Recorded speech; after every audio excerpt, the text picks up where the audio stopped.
Chapter 1. Taken. Allie rubbed her head as she pushed herself off the cold stone floor. Her mind was fuzzy from the drugs. She shook her head to try and clear it, but it just sent a throbbing pain shooting through her skull. She pressed her palm against her temple, trying in vain to soothe the pulsing. A door squeaked open, triggering more pain in Allie's head as a tall blonde smudge entered the room. When her vision finally focused, she recognized Luke standing over her. "What did you do to me?" He crossed his arms. "Be glad we didn't bludgeon you." She groaned as she stood and glared at him. "Are you expecting a thank you?" He chuckled. "You always did love your sarcasm." "How would you know?" she snapped back. "It's not like you ever took the time to get to know me." He leaned casually against the wall. "You didn't exactly make it easy." She shrugged and leaned on the opposite wall, facing him. "What do you want with me? Why am I still alive?" Luke shifted his weight like he needed to get more comfortable. "The same reason we didn't bash you over the head. He wants you undamaged." He didn't have to say the name for Allie to know he was talking about Kronos. Well, he's about 16 years too late for that. Luke sighed. "Allow me to rephrase. He wants you uninjured." "That's too bad," Allie replied nonchalantly, "because I'll die before I help him." Luke smirked as he walked over and grabbed her wrist. "Careful what you wish for." He dragged her out of the cell, slamming the door shut behind them. Luke threw Allie to her knees on the hard stone floor, making her kneel before a golden sarcophagus. She caught herself with her hands, sending stinging pain through her arms. Setting her jaw, she whirled and lunged at Luke, who grabbed her wrist and squeezed as tightly as he could. His grip twisted her skin as he stared at her, unimpressed.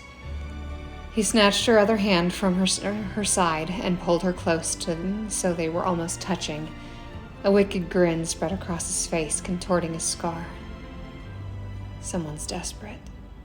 His voice was smug and triumphant. "Does he scare you?" Ellie's heart skipped a beat and she blinked back inexplicable tears. "No, he doesn't." Luke's grin widened. "And why do I?" She stared into his piercing blue eyes, taking deep breaths. "He was always evil. But you weren't. You've changed." His grip tightened on her arms, and he dragged her even closer. "You don't know me." His lips brushed her ear as he spoke, and he shoved her violently backwards. She stumbled and glared at him. "I know more than you think." "And yet, so little." The deep grinding voice sounded from the coffin like a dagger against stone. Allie stiffened. She could feel the Titan's cold, dark presence. He chuckled. "I've been waiting to meet you, Aliana." The sound of his voice saying her name sent a shiver down her spine. "You're such a special girl. There are no other half-bloods like you, as skilled as you, as vicious as you." Allie clenched her fists. "I'm not vicious." "Aren't you?" The question was pointed and blunt. "That is certainly the image you portray. It is what you want others to see, to believe. Why is that, I wonder?" Allie faced the coffin, glaring at the golden sarcophagus. She could almost hear his smile as he spoke again. "See?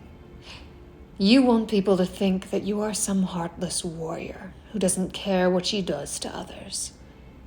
He exhaled as if he'd caught a whiff of fresh cookies. "That is just the kind of half-blood I need." Allie's glare deepened. "Sorry to disappoint you, but that's not me." She felt her fingernails digging into her palms. "And I won't help you." He sighed. So certain. "Perhaps after a bit of persuasion, you'll see things my way." Luke grabbed her forearms and dragged her out of the room. Ellie caught herself as Luke shoved her back into her cell. She glared at him as he slammed the door and stalked away. She pushed herself off the floor and sat down on the hard wooden cot. The musty air stung her dry throat, triggering a fit of coughing. She walked to the solid oaken door and hung on the bars. "You really think depriving me of food and water will make me join you?" Her voice echoed down the empty hall. No one answered. She hadn't expected them to. It just felt good to voice her resolve. She walked back over to the cot, kicking one of its legs. All that accomplished was stubbing her toe. The cot didn't budge, like it was nailed to the floor. Sinking to the stone, she leaned against the uncomfortable slab of wood, the corner digging into her back. She laid her head back onto the cot, staring at the ceiling as if it held the secrets of the world. Somehow she must have fallen asleep because she jolted awake to the sound of someone opening her squeaky door. She locked eyes with Luke. "What do you want?" She glared up at him. He looked bored. "Get up. I'd rather not drag you this time." She raised an eyebrow. Is he really trying again? Doesn't he get it? I'm not helping him. Luke crossed his arms. He can be very persuasive. Allie sighed and stood up. I suppose I'll be the judge of that. He opened the door and stepped aside. After you. She walked out of the cell, pausing next to Luke. What a gentleman, she complimented sarcastically. He rolled his eyes and shoved her forward. The sarcophagus was glowing on the short dais in the same massive room as before. It seemed to gleam brighter, as if his power was growing. Allie stepped forward without hesitation, shooting Luke a death glare before turning to face the shining coffin. The Titan's deep voice resounded through her mind. Welcome back.